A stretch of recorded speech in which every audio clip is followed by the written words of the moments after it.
Hi friends, welcome back to study classes. UGC NET दिसंबर 2022 का examination अभी मार्च 2023 के अंदर कंडक्ट हो चुका है। हमारा जो मैनेजमेंट का पेपर है 12 मार्च 2023 को कंडक्ट किया गया है और इस पेपर को लेकर जो हमें आपके फीडबैक सुनने को मिले हैं और उसको लेकर हमारा एनालिसिस क्या कहता है वो आपके साथ इस सेशन में हम यहाँ पे शेयर करने वाले हैं। तो आइए फटाफट से इस सेशन को स्टार्ट करते हैं। प्यारे दोस्तों, हमने अपने YouTube चैनल पे एक पोल कंडक्ट किया था और उस पोल में आपके जो हमें वोट्स मिले हैं उसके अकॉर्डिंग आपका जो एक्सपीरियंस इस पेपर का था वो आप यहाँ पे देख सकते हैं। तो 500 से भी ज्यादा स्टूडेंट्स ने अभी तक इसमें पोल किया है और इस पोल के अंदर आप देख सकते हैं कि ज्यादातर स्टूडेंट्स को पेपर लगा मॉडरेट। 60% को जो पेपर था वो मॉडरेट लेवल का लगा, कईयों को इजी भी लगा, कईयों को डिफिकल्ट लगा और कईयों को तो बहुत बहुत हार्ड लगा। देखो, ज्यादातर को अगर मॉडरेट लग रहा है तो आप सभी को मॉडरेट लगना चाहिए। जिनको आसान लग रहा है शायद उनकी तैयारी बहुत ही बढ़िया होगी इस बार और शायद उनको इसीलिए वो पेपर इजी लगा, या फिर हो सकता है उन्होंने ब्लफ करके वोट डाल दिया कि अरे इजी कोई डाल नहीं रहा तो मैं डाल देता हूं। अगर आपको डिफिकल्ट या फिर वेरी हार्ड लगा पेपर, आपको लगा कि पेपर का लेवल बहुत हाई था, तो आपको भी और मेहनत करने की जरूरत है। क्योंकि बाकियों को अगर पेपर मॉडरेट लग रहा है और आपको हार्ड लग रहा है तो कहीं ना कहीं कुछ ऐसी चीजें हैं जो कि बाकियों को आती हैं और आपको नहीं आती हैं। तो आपको भी उन चीजों पे वर्क करना है ताकि आप भी अपने सब्जेक्ट के अंदर और बेहतर हो जाएं, एक्सपर्ट वाले लेवल तक आप भी यहाँ पे पहुंच जाएं ताकि पेपर आपको भी डुएबल लगे, आप भी पेपर को कर पाए। प्यारे दोस्तों, अगर बात करें कि किस तरीके के सवाल, किस नेचर के सवाल इस एग्जामिनेशन में पूछे गए थे, तो लगभग वैसे ही था जैसे पिछला एग्जामिनेशन था। अगर आपने लास्ट एग्जामिनेशन दिया है या उसे देखा है तो बिल्कुल उसी तरीके से सवाल इस एग्जामिनेशन में भी पुट अप किए गए थे। हालांकि काफी सारे एस्पिरेंट्स का ये भी कहना था कि उनको लास्ट ईयर के मुकाबले इस साल का पेपर कंपैरेटिवली डुएबल लगा। हालांकि कुछ ये भी कह रहे थे कि हाँ डुएबल तो था बट लेंथी लगा उन्हें। तो अलग अलग व्यू पॉइंट थे अलग अलग स्टूडेंट्स के। और यहाँ पे अगर हम सवालों की बात करें तो कुछ तो डायरेक्ट सवाल थे और ऐसे डायरेक्ट सवाल अब कम आने लगे हैं, ज्यादा डायरेक्ट सवाल आपको देखने को नहीं मिलते हैं। ज्यादातर सवाल आते हैं इनडायरेक्ट। इनडायरेक्ट सवालों का मतलब है कि आपको यहाँ पे एक सवाल के अंदर कई सारे सवाल देखने को मिल जाते हैं। एक सवाल में कई सारी स्टेटमेंट दे दी जाती हैं, असर्शन रीजनिंग करके स्टेटमेंट दे देते हैं, मैच द फॉलोइंग का सवाल आ जाता है। मैच द फॉलोइंग के तो सुनने को मिला, इस पर काफी सवाल आए। स्टेटमेंट बेस्ड क्वेश्चंस आते हैं, करेक्ट ऑर्डर में अरेंज करने के सवाल आते हैं जिसमें आपको कुछ स्टेप्स दिए होते हैं जंबल्ड ऑर्डर में, आपको उन्हें करेक्ट ऑर्डर में अरेंज करना होता है। तो इस तरीके के सवाल अब ज्यादा आ रहे हैं और इस बार भी ज्यादा ही देखने को मिले थे। तो अगर आपने फुल लेंथ मार्क्स लगाए हैं, पिछले 2-4 साल के पेपर किए हैं, तो आप कहीं ना कहीं इन तरीके के सवालों को तो जरूर एक्सपेक्ट कर रहे होंगे अपने एग्जामिनेशन के अंदर, और ऐसा ही देखने को मिला। और साथ ही दो पैसेजेस जैसा हर बार आते हैं, दो पैसेजेस आपके पेपर 2 के अंदर भी देखने को मिले। एक पैसेज जिसमें से आपका मून लाइटिंग के कंसेप्ट के ऊपर पूछा गया था जो कि आपका ह्यूमन रिसोर्स मैनेजमेंट से जुड़ा हुआ है। तो प्यारे दोस्तों, अगर बात करें कि अलग अलग सब्जेक्ट से क्या क्या टॉपिक्स एग्जामिनेशन में पूछे गए, तो जैसा आप लोगों ने बताया कि अकाउंटिंग और फाइनेंस के अंदर आपके कुछ सवाल थे जिसमें आपका फॉरवर्ड और फ्यूचर कॉन्ट्रैक्ट के बारे में पूछा था, फॉरेन मार्केट के ऊपर सवाल था, बायबैक के ऊपर सवाल था, CAPM model, systematic risk, accounting principles, due point analysis, capital budgeting techniques, activity ratio, equity shares के ऊपर सवाल था, ऑपरेटिंग बजट और ऑपरेटिंग लीवरेज के ऊपर सवाल था। ऐसा हमें आपसे मालूम हुआ है।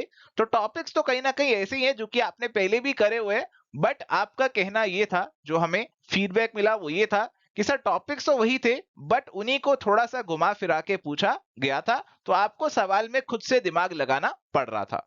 तो अब ऐसा ही पेपर आता है प्यारे दोस्तों, पिछले 2-4 अटेम्प्ट से ऐसा ही देखने को मिल रहा है कि टॉपिक्स तो आपके सिलेबस वाले ही आते हैं बट उनको थोड़ा सा घुमा फिरा के पूछते हैं। तो जिसको टॉपिक के बारे में अच्छी खासी गहराई में नॉलेज है वो तो आंसर कर लेता है, बट जिसको टॉपिक के बारे में केवल ऊपर ऊपर से ही मालूम है वो उस टॉपिक के सवालों को आंसर नहीं कर पाता। ऐसी बिजनेस मैनेजमेंट और इकोनॉमिक्स की बात करें तो इसमें मास्लो की थ्योरी के ऊपर सवाल था, लीडरशिप के कैरेक्टरिस्टिक्स के ऊपर, डिसीजन मेकिंग के ऊपर, stress management, corporate governance, business ethics, bureaucratic approach, organisation culture, oligopoly, demand supply equilibrium पे कोई न्यूमेरिकल भी पूछा गया था। तो ये सब चीजें आपने हमें बताई और अगेन टॉपिक्स बिल्कुल वही लग रहे जो कि आपने पढ़े होंगे बट इनको नए अंदाज से यहाँ पे पूछने की कोशिश एग्जामिनर ने की थी। और साथ ही अगर मैं बात करूं स्टैटिस्टिक्स, रिसर्च और प्रोडक्शन मैनेजमेंट की, तो प्यारे दोस्तों यहाँ पे कई स्टूडेंट्स थोड़ा सा शॉक हुए, कई स्टूडेंट्स को थोड़ा सा नयापन लगा। इन द सेंस कि वो लोग स्टेटिस्टिक्स के ऊपर ज्यादा फोकस करके गए थे। बट अब प्यारे दोस्तों, इस बार जो पेपर आया उसमें प्रोडक्शन मैनेजमेंट और ऑपरेशन रिसर्च से भी अच्छे खासे सवाल पूछे गए, तो आप इन टॉपिक्स को भी इग्नोर नहीं कर सकते हैं। तो स्टैटिस्टिक्स में आपके Karl Pearson coefficient of correlation पे आई थिंक 2 सवाल कुछ पूछे गए थे, एक असम्पशंस को लेकर था और एक और कोई सवाल था। और स्टैंडर्ड डेविएशन और मीन को लेकर आपने बताया कोई न्यूमेरिकल था। आईएसओ के ऊपर सवाल था, आपके जो 5S होते हैं काइजन से जुड़े हुए उनके ऊपर सवाल था, लीन मैन्युफैक्चरिंग के ऊपर सवाल था, सिक्स सिग्मा के अंदर जो हमारी अलग अलग कलर्स ऑफ बेल्ट रहती हैं उनके ऊपर भी सवाल था, आपके पर्ट और सीपीएम के ऊपर अलग अलग सवाल पूछे गए, और रिग्रेशन के ऊपर भी कुछ सवाल यहाँ पे आपसे पूछे गए थे। तो आई थिंक एग्जामिनर जो है उसे मालूम है कि आप क्या चीजें छोड़ सकते हैं, और वो उन टॉपिक्स को एग्जामिनेशन में जरूर पुट अप करता है ताकि वो आपका असल मायने में टेस्ट ले सके कि आप केवल कुछ चीजें सेलेक्टिव स्टडी करके आ रहे हैं या फिर अच्छे से कॉम्प्रिहेंसिवली पूरा सिलेबस कवर अप करके आ रहे हैं।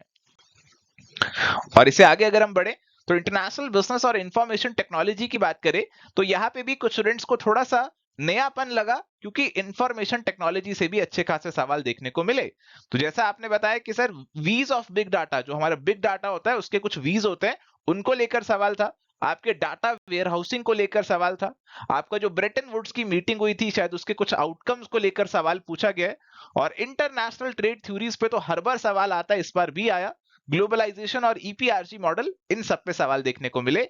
और इसके अलावा एंटरप्रेन्योरशिप की बात करें तो सभी ने बोला कि सर एक सवाल ऐसा आया था जिसमें कुछ डेफिनेशन पूछी हुई थी डिफरेंट ऑथर्स की, और वो उन्हें ऑथर्स के जो नाम थे थोड़े नए नए लग रहे थे, जैसे नॉर्मल सुने हुए नहीं लग रहे थे। Innovation theory, financial inclusion, feasibility का सीक्वेंस, बिजनेस प्लान के स्टेप्स, ये सब चीजें यहाँ पे पूछी गई थी। और इसके अलावा अगर हम ह्यूमन रिसोर्स मैनेजमेंट की बात करें तो यहाँ पे आपका ट्रेड यूनियन से सवाल था, strategic HRM, career management, competency mapping, performance management, और परफॉर्मेंस अप्रेजल की जो आपके डिफरेंट टाइप्स ऑफ टेक्निक्स होती हैं उनको लेकर कुछ क्लासिफिकेशन बेस्ड सवाल पूछा गया था। और इसके अलावा अगर हम बात करें मार्केटिंग की तो इसमें आपका साइकोग्राफिक सेगमेंटेशन पे कुछ सवाल था, retail marketing, digital marketing, service marketing, social marketing, strategy implementation, आपका VRIO वाला फ्रेमवर्क, कस्टमर लाइफ साइकिल या वैल्यू चेन, ऐसा कुछ सवाल था।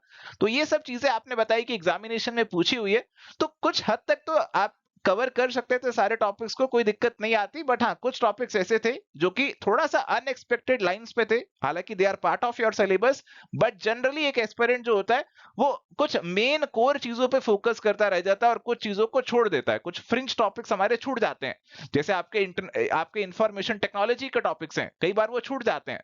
मार्केटिंग में आप स्ट्रेटेजिक मैनेजमेंट पे कई बार इतना फोकस नहीं कर पाते हैं, छूट जाते हैं।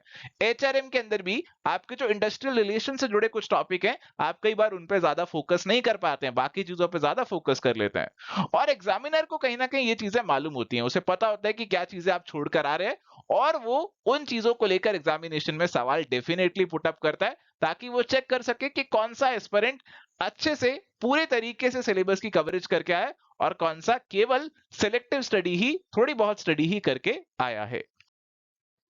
चलिए तो प्यारे दोस्तों, अगर बात करें कि इस एग्जामिनेशन से हम क्या की लर्निंग्स निकाल सकते हैं, क्या कुछ सीखने को मिल सकता है इस एग्जामिनेशन से, तो प्यारे दोस्तों यहाँ पे जो आपका एक्सपीरियंस हमें सुनने को मिला, जो आपका फीडबैक मिला, उससे हम ये कुछ लर्निंग्स डिराइव कर सकते हैं। जैसे काफी एस्पिरेंट्स ने हमें बोला कि सर कंसेप्चुअल क्लैरिटी तो बहुत जरूरी है, जिसको कंसेप्ट नहीं आते वो इस पेपर को यहाँ पे क्वालिफाई नहीं कर सकता। जो केवल कुछ रट्टे लगाकर जा रहा है, कुछ डेफिनेशन बस याद करके चला जा रहा है, कुछ फॉर्मूला रट्टे लगा लिए, तो उससे इस एग्जामिनेशन में बात नहीं बनेगी, क्योंकि कहीं ना कहीं थोड़े बहुत ट्विस्ट यहाँ पे इस पेपर में डाले गए थे और आगे भी डाले जाएंगे। तो कोई भी टॉपिक को आप पढ़ रहे हैं तो उसको गहराई से पढ़िए, क्योंकि एग्जामिनर चाहेगा कि वो टॉपिक आपसे अप्लाई करवाए। वो चाहेगा कि आपकी जो कंसेप्चुअल नॉलेज है उसको आप एग्जामिनेशन में अप्लाई करें और अपना आंसर मार्क करें। तो अगर कंसेप्चुअल नॉलेज ही अधूरी होगी तो उसे अप्लाई कैसे कर पाएंगे? तो पहले तो कंसेप्चुअल क्लैरिटी बहुत जरूरी है। एग्जामिनर को यह मालूम है कि कौन से टॉपिक्स आप छोड़ के आते हैं, जैसा अभी हम बात कर रहे थे इंफॉर्मेशन टेक्नोलॉजी, उसको मालूम है आप छोड़कर आते हैं। उसको मालूम है कि आप स्ट्रेटेजिक मैनेजमेंट के कुछ टॉपिक्स छोड़कर आ जाते हैं। उसे मालूम है कि आप ऑपरेशन, रिसर्च, प्रोडक्शन मैनेजमेंट से कुछ कुछ डरते हैं और कुछ टॉपिक्स छोड़कर आ जाते हैं। तो ये चीजें एग्जामिनर जानता है और इसीलिए वो यहां से इन टॉपिक से, इन एरिया से सवाल पुटअप करेगा। तो एक सीरियस एस्पिरेंट अगर आप हैं तो आपको सारी पढ़ाई अच्छे से 100% करके जानी होगी। और प्यारे दोस्तों, प्रीवियस ईयर क्वेश्चंस इंपॉर्टेंट रहे हैं और आगे भी इंपॉर्टेंट रहेंगे। कुछ सवाल आपके प्रीवियस ईयर क्वेश्चन एग्जामिनेशन में देखने को मिलते हैं डायरेक्टली या फिर इनडायरेक्टली भी, और पिछले सालों का जो ट्रेंड रहा वही इस साल भी रिपीट हुआ। तो प्रीवियस ईयर क्वेश्चन आपको किसी भी हालत में इग्नोर नहीं करना है। बाकी देखो, presence of mind examination hall में चाहिए, केवल रट्टों से बात नहीं बनती है। आप सवाल को पढ़ के समझ के अपना आंसर मार्क करते हैं, ये चीज बहुत जरूरी है। और जिन्होंने प्रैक्टिस किया हुआ था वो एग्जामिनेशन में थोड़ा सा और कॉन्फिडेंट फील कर रहे थे, क्योंकि उन्होंने सवालों को अटेम्प्ट किया हुआ था जिसमें उन्होंने खुद से दिमाग लगाया हुआ था कि क्या आंसर होना चाहिए। उन्होंने 3 घंटे के मॉक लगाए थे, तो उनको टाइम मैनेजमेंट में भी थोड़ी बहुत आसानी यहाँ पे हो रही थी, और इसीलिए प्रैक्टिस करना बहुत जरूरी है। हालांकि काफी सारे एस्पिरेंट्स ने मुझे बोला कि पेपर टाइमली कंप्लीट हो गया, बट कुछ ने ये भी बोला कि पेपर उनको लेंथी लगा, पैसेजेस उनको लेंथी लगे।